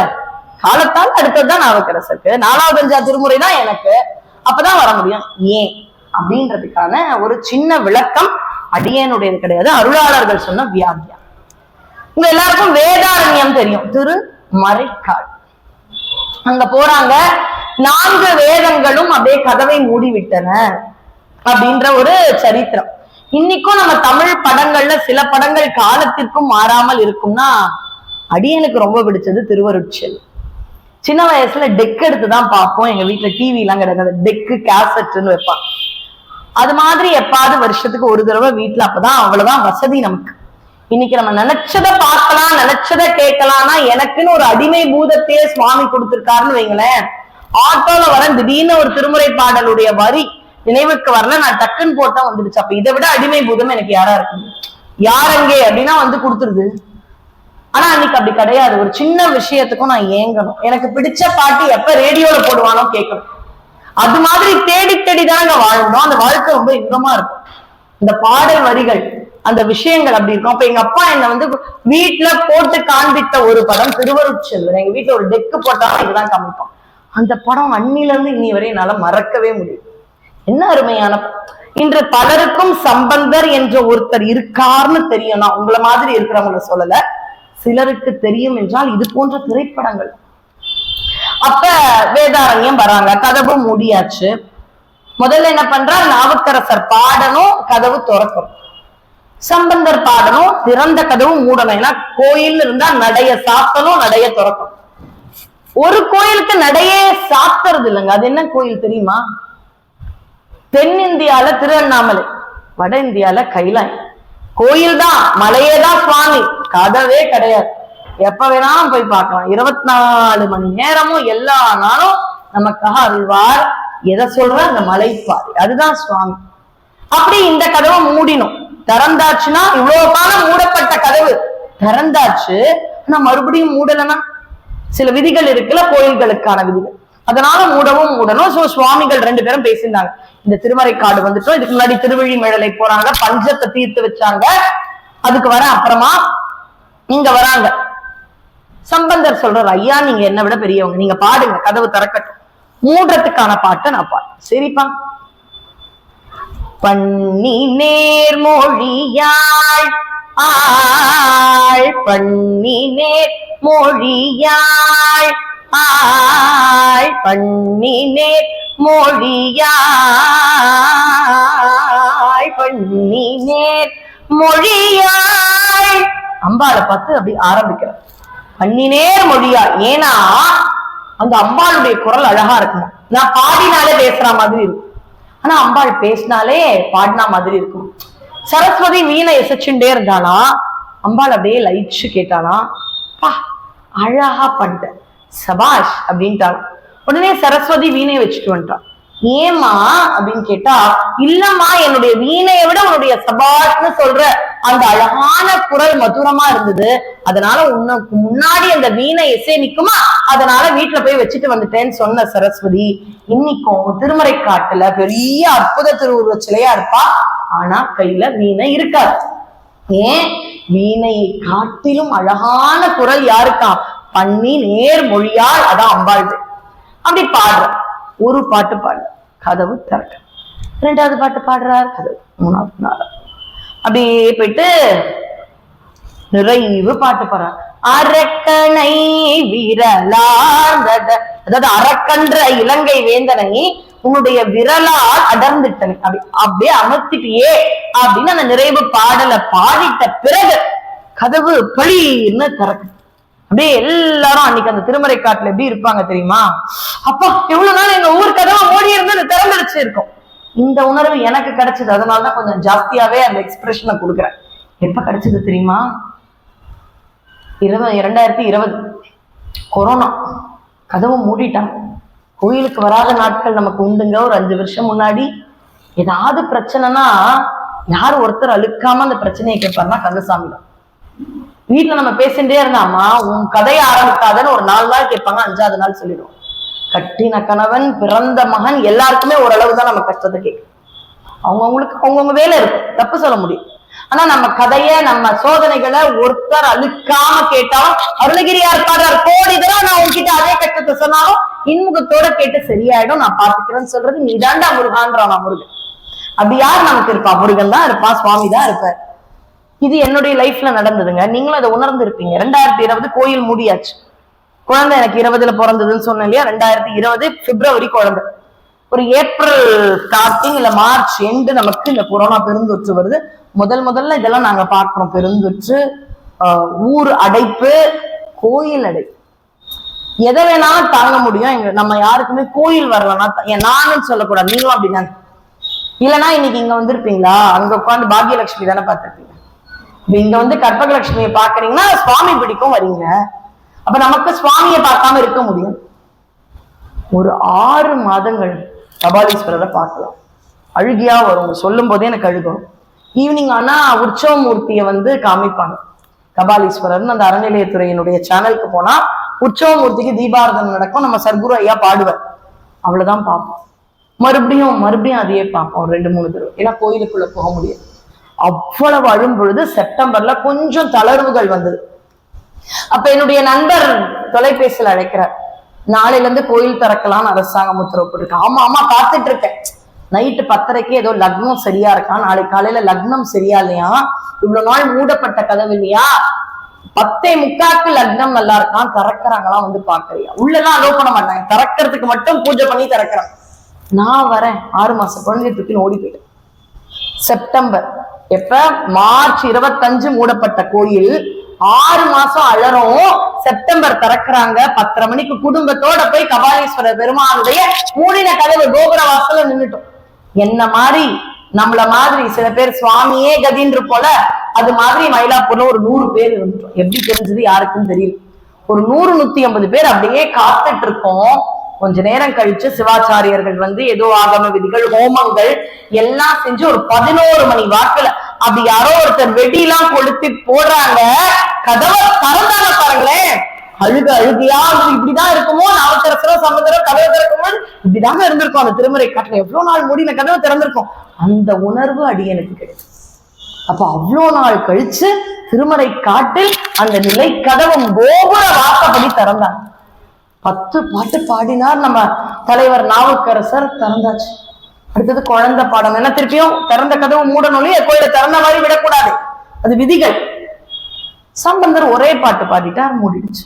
இந்த காட்சி பார்த்திருப்பீங்க. சிவாஜி கணேசனும் அந்த குழந்தை சம்பந்தரும். பத்தியா, என்னுடைய பாட்டு 10 பாட்டு கேட்டப்புறம் தான் திறந்தது.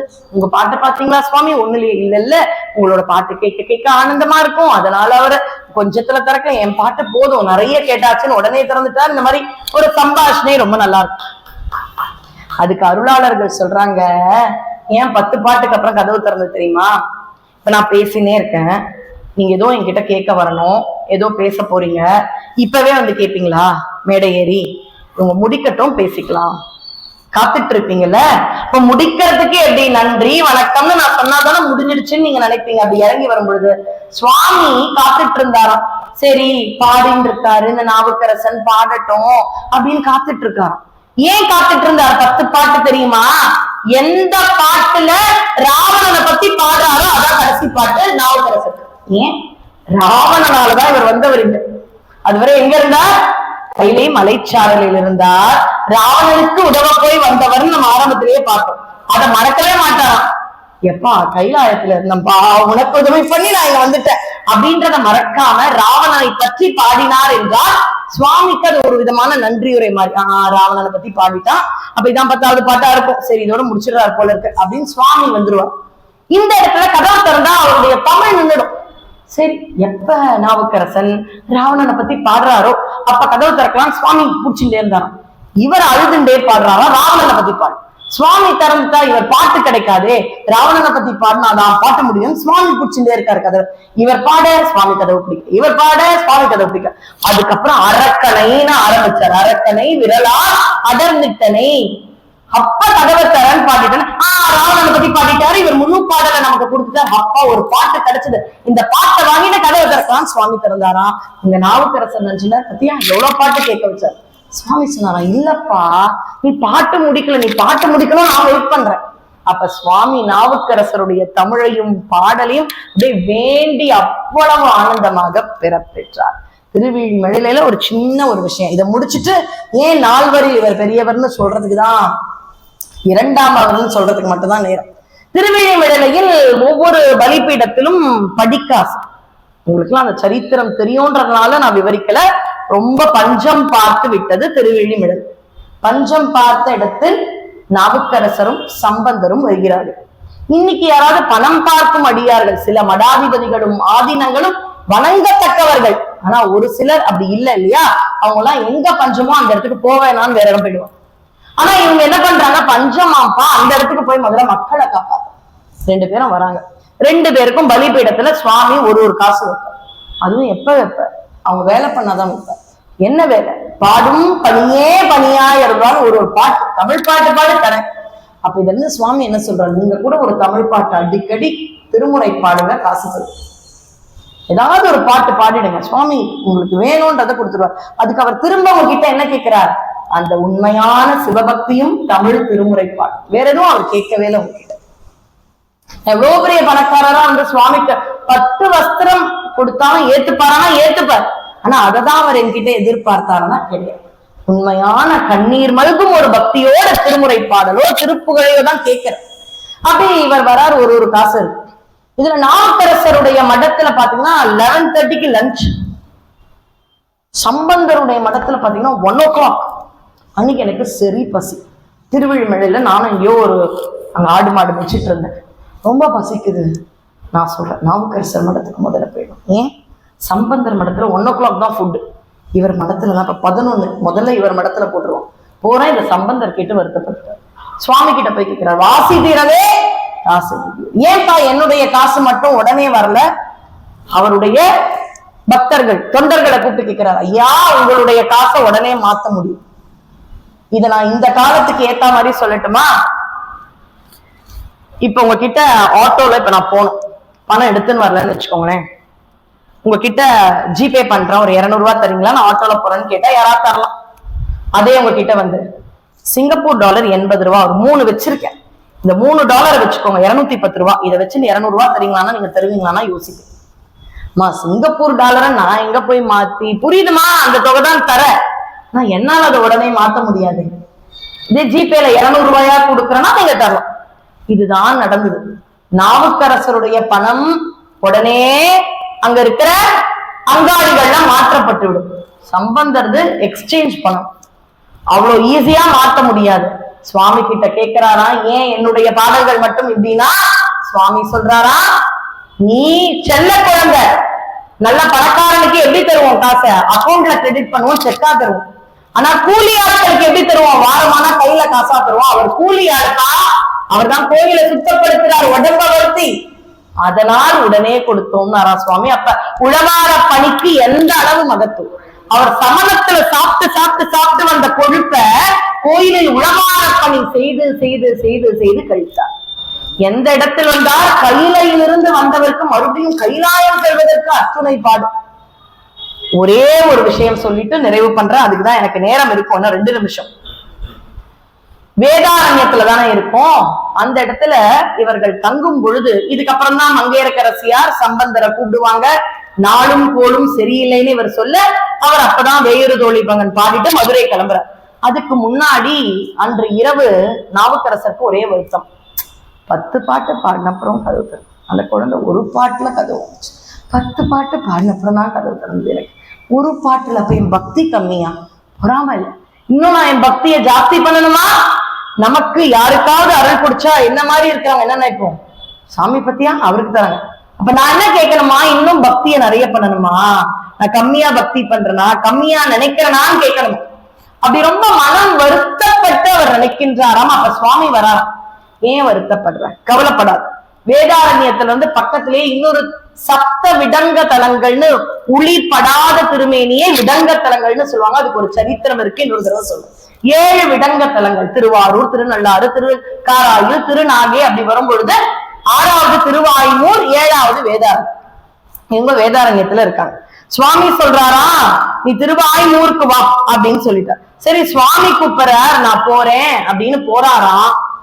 எங்க போறார்? வயசானவர் அப்படின்னு நாவுக்கரசருக்கு தெரியாம குழந்தை சம்பந்தர் பின்னாடியே வரார். திருவாயூர் வரும்பொழுது அவர் ஒரு அழகான பதிகம் பாடுறாரு.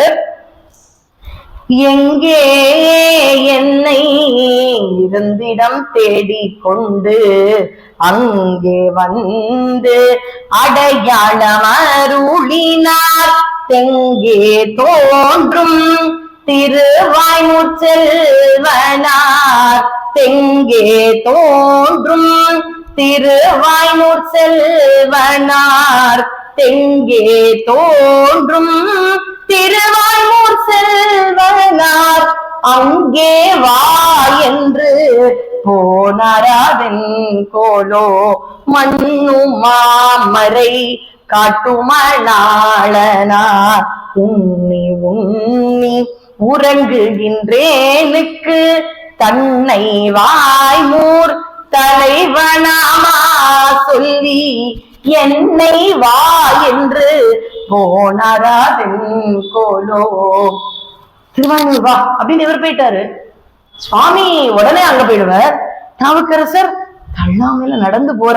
சுவாமி கூப்பிட்டார், சாமி கூப்பிட்டாருன்னு போற. ஞானசம்பந்தர் ஏன் எங்க போறார் பெரியவர்? பின்னாடியே போறார். திருவாய்மூர் போகும்போது இந்த பாட்டை என்னை வா என்று போனாரா பெண்கள் கூப்பிட்ட. திருவாய்மூர் வந்துட்டேன், எதுக்கு கூப்பிட்ட, எங்க இருக்க எங்க இருக்கேன் போது பின்னாடியே வந்த திருஞான சம்பந்தர் நாவுக்கரசர் கிட்ட சொல்றாங்களாம், அப்பரே சுவாமி இங்க இருக்காரு பாருங்க.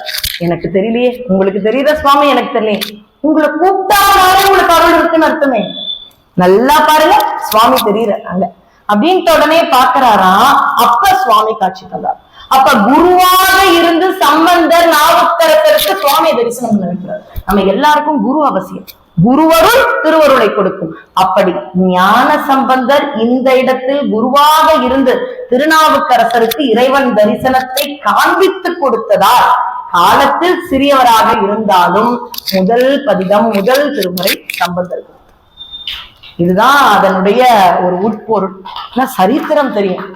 நிறைவாக ஒரு இடத்துல அவர் அப்படியே சுத்தப்படுத்துறார் தன்னுடைய உழவார படை கொண்டு. சுவாமி பாக்குறார், கூப்பிட்டுக்கலாமா? நிறைய விஷயம் இருக்கு, ஆனா நான் ஒரு சில விஷயங்கள் தான் தொட்டு இருக்கேன், சொல்லல, தொட்டு இருக்கேன். இப்ப சுவாமி பாக்குறாங்க, இவனுக்கு மனசு பக்குவப்பட்டுடுச்சா?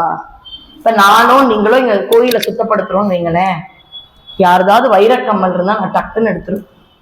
அம்மா நான் எடுத்துக்க மாட்டேன், அந்த பக்கம் இப்போதைக்கு இருக்கு.